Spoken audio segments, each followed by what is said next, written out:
Welcome all of you. Now we are going to start NCERT Class 7 Maths Chapter 9 Perimeter and Area Introduction, and we are also going to start exercise 9.1.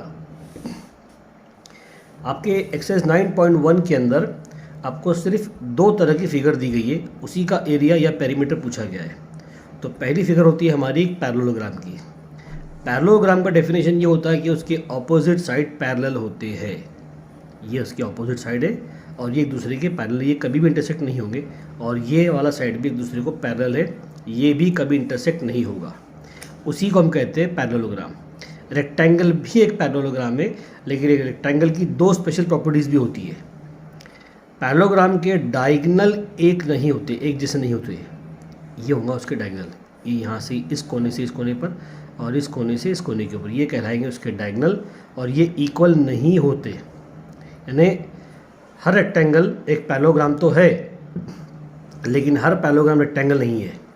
यानी अगर सिर्फ opposite side parallel भी है तो भी एक parallelogram कहलाएगा. अब इसका पेरीमीटर क्या होगा? तो जाहिर सी बात है कि पेरीमीटर का मतलब होता है कि जो भी फिगर आपने बनाया है उसके बॉर्डर जो बनाए बॉर्डर्स की, उसकी लेंथ, पूरी लंबाई टोटली. तो इसमें एक होता है हमारे पास में बेस, और ये उसकी एक्चुअली देखिए रेक्टेंगल में होता है लेंथ और ब्रेथ. ये लेंथ है और ये ब्रेथ है, लेकिन इसमें आप उसको लेंथ ब्रेथ नहीं बोल सकते क्योंकि उसकी फिगर थोड़ी सी टिल्ट होती है. हाँ, आप सिर्फ सिंपल क्या कीजिए कि आपको सम ऑफ द एडजेसेंट साइड उसका डबल करना पड़ेगा. यानी कि देखिए ये सेम इक्वल हो गए और ये भी दोनों इक्वल हो गए, तो मैं इन दोनों को ऐड कर लूँगा, इसको बोलेंगे sum of the adjacent side और इसका डबल कर दूँगा. तो फॉर्मूला बनेगा twice of sum of adjacent side. और इसका जो एरिया होता है, इसका एरिया रेक्टेंगल के जैसा होता है. देखिए ये होता है इसका बेस और ये होती है इसकी हाइट. अगर मैं बेस को हाइट से मल्टीप्लाई करूँ तो इसका एरिया निकल जाएगा. कैसे निकलेगा? देखिए रेक्टेंगल में बेस को हम कहते हैं लेंथ, और हाइट को यहाँ पर इस जो हाइट यहाँ है इसको हम कहते हैं ब्रेथ. तो लेंथ इंटू ब्रेथ करेंगे तो आपको एरिया मिल जाएगा रेक्टेंगल के अंदर. लेकिन अगर मैंने इसको यहाँ से कट कर दिया और इसको यहाँ से निकाल कर मैंने अगर यहाँ पर जॉइन कर दिया तो देखिए ये भी तो रेक्टेंगल बन गया. चेक कीजिए इसको, ये भी रेक्टेंगल ही बन चुका है ना ऐसा पूरा का पूरा.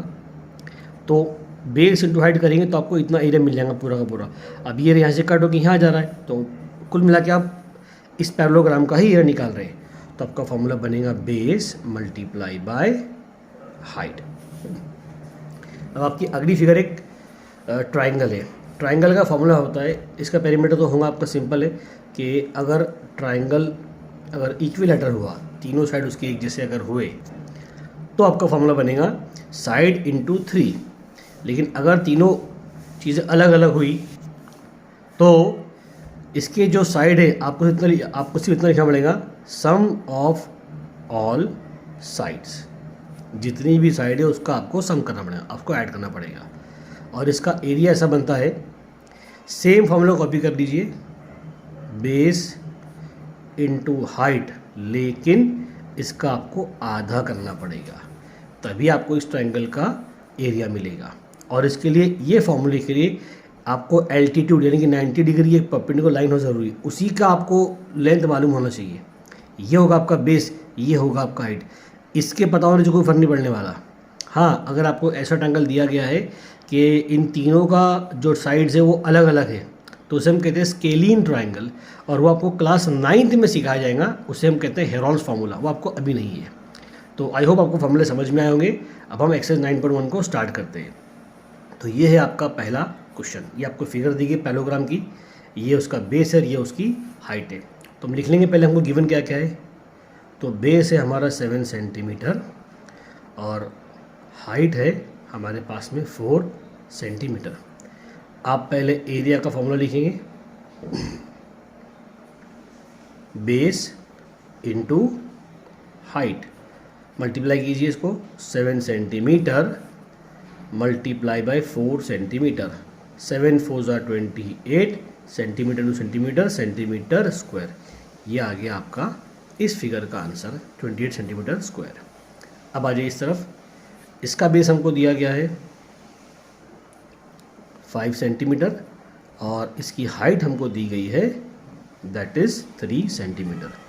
पहले आप फॉर्मूला लेंगे, फार्मूला आपको हर बार लिखना है, जितना फार्मूला लिखेंगे उतना आपका फार्मूला पक्का होगा, आपको अच्छे से याद होगा। तो बेस है हमारे पास 5 सेंटीमीटर और हाइट हमारे पास है 3 सेंटीमीटर। 5 3 ज़ा 15 centimetre into centimetre that is centimetre square. Next, यहाँ पर बेस हमको दिया गया है 2.5 सेंटीमीटर और हाइट यहाँ पर हमको दी गई है 3.5 सेंटीमीटर। तो एरिया का जो फॉर्मूला आएगा सेम आएगा, बेस इंटू हाइट। तो बेस है हमारे पास 2.5 और हाइट है हमारे पास 3.5। अब देखिए, अगर आप 20 थोड़ी देर के लिए आप पॉइंट को इग्नोर कर दीजिए, अगर आप 25 को 35 से मल्टीप्लाई करेंगे आपका आंसर आएगा 875। अब दोनों तरफ एक एक पॉइंट है ना, तो ये एक पॉइंट और ये एक पॉइंट, तो इस आंसर में कुल मिला के 2 पॉइंट आएंगे, वो आपको राइट साइड से गिनने होंगे। तो 1 2 आपका पॉइंट यहाँ पर आएगा और दोनों सेंटीमीटर में है तो हम लिखेंगे सेंटीमीटर स्क्वायर। ये आ गया आपका थर्ड क्वेश्चन का आंसर। अब आ जाइए क्वेश्चन नंबर 4 की तरफ। अब इस क्वेश्चन में ये आपका बेस है क्योंकि एल्टीट्यूड यहाँ पर है, तो आप बेस लिखेंगे पहले 5 सेंटीमीटर और उसकी हाइट जो आएगी वो आएगी 4.8 सेंटीमीटर। एरिया फिर से लिखिए, एरिया का फॉर्मूला है बेस इंटू हाइट। तो 5 सेंटीमीटर मल्टीप्लाई बाय 4.8 सेंटीमीटर। जब आप इसको मल्टीप्लाई करेंगे तो आपका आंसर आएगा 240। और क्योंकि इसमें एक पॉइंट है तो आप यहाँ पर पॉइंट लगा दीजिए, तो ये जीरो आपका कट जाएगा, इसका कोई मतलब नहीं रहेगा। तो आप डायरेक्ट लिख सकते हैं 24 सेंटीमीटर स्क्वायर। ये होगा आपका क्वेश्चन नंबर डी वाले का आंसर। अब आ जाइए ई वाले की तरफ। देखिए उसका एल्टीट्यूड यहाँ पर दिया गया है, तो इसका जो बेस होगा वो होगा 2 सेंटीमीटर और इसकी जो हाइट होगी वो है 4.4 सेंटीमीटर।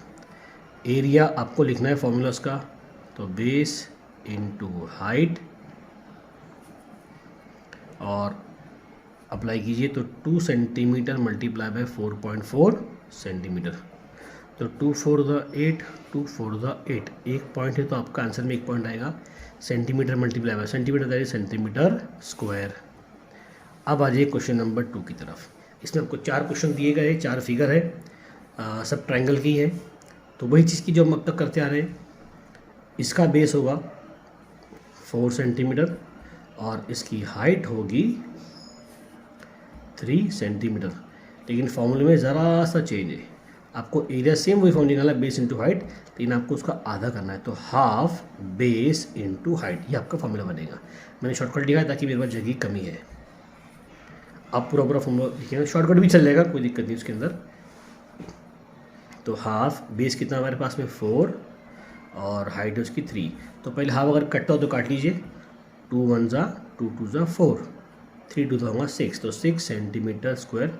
ये आपका आंसर आएगा क्वेश्चन नंबर 2 के पहले वाले का। अब आ जाइए इस तरफ। तो यहाँ आपका बेस होगा 5 सेंटीमीटर और आपकी हाइट होगी 3.2 सेंटीमीटर। ओके, अब एरिया का फॉर्मूला है half into base into height. तो हाफ इंटू 5 इंटू 3.2। देखिए 3.2 को अगर आप थोड़ी देर के लिए पॉइंट को हटा दें तो ये बन जाएगा 32, और अगर 32 को मैं 2 से डिवाइड करूँगा तो 32 का आधा होता है 16।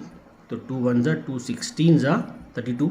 अब पॉइंट जहाँ था वहीं पर आप पॉइंट लगा सकते हैं, और 5 को 16 से मल्टीप्लाई कीजिएगा तो आपका आंसर आएगा 86। 80 होता है तो यह 0 आएगा और 0 पॉइंट से कट जाएगा, तो आपका आंसर आएगा 8 सेंटीमीटर स्क्वायर। यही होगा आपका फाइनल आंसर। अब आ जाइए क्वेश्चन नंबर 3 की तरफ। बेस है हमारा 3 सेंटीमीटर, हाइट हमारे पास है 4 सेंटीमीटर, एरिया हमारा है half into base into height. So that will be half into 3 into 4, 2 1 ज़ा 2 2 ज़ा 4, दैट इज 6 सेंटीमीटर स्क्वायर। ये आ गया आपका आंसर। अब लास्ट वाला भी देख लेते हैं हम। सेम चीज़ लिखिए पहले। बेस है इसका 3 सेंटीमीटर, ये यहाँ से ये बेस है 3 सेंटीमीटर, और ये वाली उसकी हाइट है उसका 2 सेंटीमीटर। फॉर्मूला वही रहेगा, एरिया आएगा half into base into height. तो हाफ यहाँ लिखिए, बेस है आपका 3 और हाइट है आपकी 2, तो 2 1 जा 2 1 जा 3 1 जा 3 सेंटीमीटर स्क्वायर। यह हमारा क्वेश्चन नंबर 1 और 2 कंप्लीट होता है। आई होप आपको ये समझ में आया होगा।